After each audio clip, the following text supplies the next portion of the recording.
শ্রীভূমিতে ঢোকার পূর্বে তাদের যে ফার্স্ট গেটের স্ট্রাকচারটা দেখুন কতটাই না বড় করা হয়েছে। এখানকার স্ট্রাকচারটা কিন্তু সম্পূর্ণটা হচ্ছে ফাইবারের উপর ডিজাইন করা। প্রপার ইনস্টলেশন কমপ্লিট হচ্ছে। এই শোলাগুলো যেগুলো লাগেনি সেগুলো কিন্তু ফেলে দেবেন, ময়লা চলে যাবে, কি করবো আমরা। ঝাড়বাতি যে চোড়াটা হবে, বেশ কিছু খুঁটিনাটি কাজ রয়েছে যেটা তোড়জোড় চলছে যুদ্ধকালীন তৎপরতা।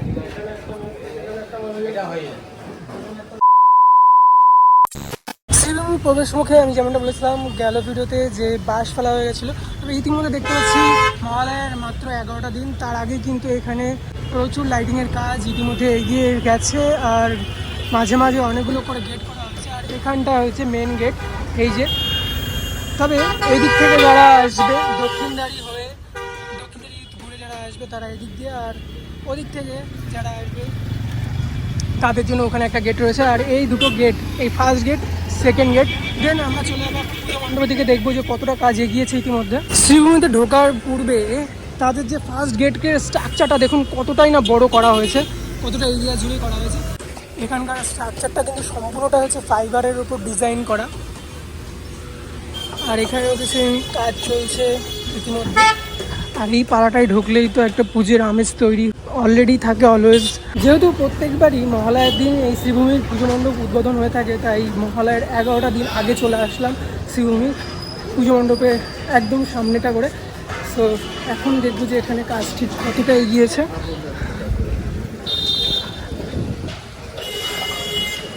এখান থেকে করে কিন্তু এইভাবে পুজো প্রাঙ্গণের সামনেটা করে এতটা সুন্দর লাগছে, দেখতে পাচ্ছেন হোয়াইট কালারের উপরে করা হয়েছে, সত্যি অপরূপ সুন্দর। আর এখন ভেতরের দিকে যাব।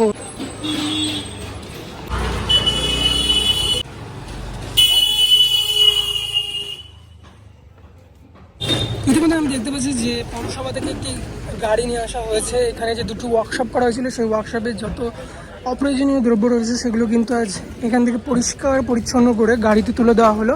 নিউ জার্সির রবিন্সভিলে অবস্থিত অক্ষরধাম স্বামীনারায়ণ মন্দিরটির কাজ এতটাই এগিয়েছে, দেখতে পাচ্ছেন হোয়াইট কালারের উপরে প্রপার ইনস্টলেশন কমপ্লিট সামনেটা করে। আর খুঁটিনাটি বাইরের কিছু কাজ বাকি আছে, তা আর 11 দিনের মধ্যে হয়ে যাবে। তবে বাইরে থেকে কিন্তু এখন এতটাই কাজ ইতিমধ্যে কমপ্লিট হয়ে গেছে। এখন ভেতর দিকে যাবো, ভেতরের কাজ কতটা কি এগিয়েছে সেটাই দেখাবো আপনাদেরকে। যে সমস্ত অপ্রয়োজনীয় শোলা ছিল সেগুলো কিন্তু নিয়ে যাওয়া হচ্ছে, দেখতে পাচ্ছেন যে সমস্ত বললাম না জিনিসগুলো আর এখানে প্রয়োজনে লাগবে না সেগুলোকে নিয়ে যাচ্ছে। দেখতে হচ্ছে এই শোলাগুলো যেগুলো লাগেনি সেগুলো কিন্তু ফেলে দেবেন এনারা বলছেন। তো মানে আমরা ভাবি হয়তো এগুলো নিয়ে তারা হয়তো ওয়ার্কশপে রেখে দেবেন, কিন্তু না, এগুলো যেহেতু এখন আর কাজে লাগেনি তাই এগুলো একটু দেখতে পাচ্ছেন ওই যে ফেলার গাড়িতে ফেলে দিল। ময়লা চলে যাবে, কি করবো আমরা। আচ্ছা, মানে যতটুকু প্রয়োজন লেগেছে ততটুকু কাজে ব্যবহার করা হয়েছে। দেখতে পাচ্ছেন এখানে যে সমস্ত স্ট্রাকচারগুলো রয়েছে, আর এগুলো লাগবে না বলেই এগুলো এখানে জড়ো করে রেখেছিল আর ফেলে দেওয়া হবে এগুলো। দেখতে পাচ্ছেন বেশ কিছু স্ট্রাকচার আছে যেগুলো কিন্তু ফাইবারের ওপরেও করা হয়েছে। এগুলো মেবি রাস্তার জন্য, কিংবা ভেতরের কিছু স্ট্রাকচার আছে যেগুলোকে এই ফ্রেম দিয়েই সম্পূর্ণ ডিজাইন করা হতে পারে। এখানে ওয়ার্কশপটা প্রায় ফাঁকা হয়ে গেছে, কারণ সম্পূর্ণটাই তো দেখতে পাচ্ছেন ইনস্টলেশন হয়ে গেছে। 4 সপ্তাহ পরে আসলেই তো এই ওয়ার্কশপটা আর এখানে থাকবে না। তবে গেটের দুটো সামনে দেখতে পাচ্ছেন যে হাতিগুলো রাখা হবে, সেগুলো তখন কমপ্লিট করে ফিনিশিং টাচ দিয়ে রাখা হয়েছে। আর এই ওয়ার্কশপের মধ্যে এসে যেটা দেখতে পাচ্ছি এখানে কাঠামের কাজ কিছুটা বাকি আছে, যেগুলো ভেতরে হবে ইনস্টল, সেগুলোকে ইতিমধ্যে কমপ্লিট করার কাজ চলছে তোড়জোড়। এখানে বেশ কিছু ফাইবারের স্ট্রাকচারও রয়েছে যেগুলো পিলার টাইপের করা হয়েছে মন্দিরের মধ্যে বা বাইরে। শেষ মুহূর্তের ফিনিশিং টাচ চলছে এখানে, দেখতে পাচ্ছেন তোড়জোড়।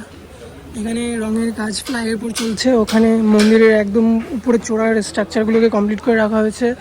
ইভেন এখানে তো দেখতে পাচ্ছেন যে সম্পূর্ণটা কিন্তু হোয়াইট কালারের প্রাইমার দিয়ে একবার করে এক কোট দেওয়া রয়েছে, তারপরেও কিন্তু আবারও রং হবে মেবি, এরপরে ফিনিশিং টাচ। এটাই হবে শ্রীভূমির মেন গেট, যেখান দিয়ে পুজো মণ্ডপের দিনগুলো আমরা ঢুকে থাকি প্রত্যেক বছর।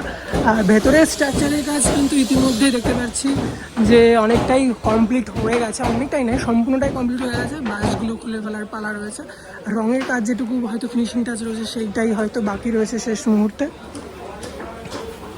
চলুন সম্পূর্ণটা একবার আপনাদেরকে এক ঝলকে দেখিয়ে দিই।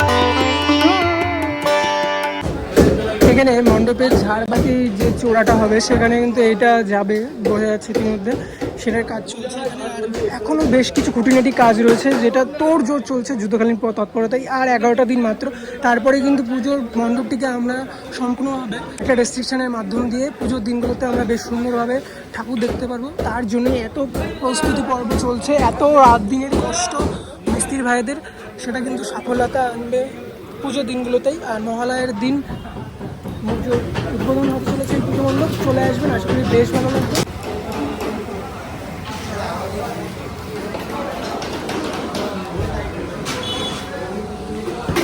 এদিক দিয়ে প্রবেশ পথ হয় প্রত্যেকবার যেরকমটা হয়, আর এই হবে এক্সিট গেট। আর এক্সিট গেটে দেখতে পাচ্ছেন যে বেশ সুন্দরভাবে কিন্তু কারুকার্য করা হয়েছে, প্রত্যেকটি জায়গা এত সুন্দর নিখুঁতভাবে সাজানো হয়েছে। যেগুলো আমরা দেখিয়েছিলাম পুজোর ঠিক 1 মাস আগে আপনাদেরকে যে কাঠামের কাজগুলো দেখেছিলাম সেগুলো দেখতে পাচ্ছেন ইতিমধ্যে ইনস্টল হয়ে গেছে। আর এতটাই সুন্দর লাগছে সাদার উপরে, আর লাইটের ঝলক করলে তো আরও বেশ সুন্দর লাগবে, তার জন্য আরও সুন্দর কারুকার্য হবে। লাস্ট ফিনিশিংয়ে টাচের সময় কিন্তু একটা ভার্নিশের টাচ থাকে, সেটার জন্য কিন্তু লাইটের আলোয় বেশ ভালো লাগে।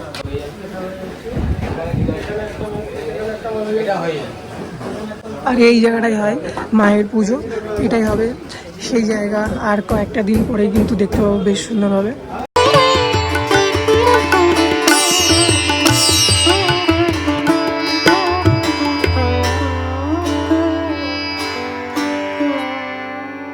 এক ঝলকে আজকে শ্রীভূমি আপনাদেরকে দেখিয়ে দিলাম, কারণ প্রচুর ভেতরে কাজের চাপ রয়েছে, তাই আর বেশিক্ষণের জন্য ওখানে থাকলাম না।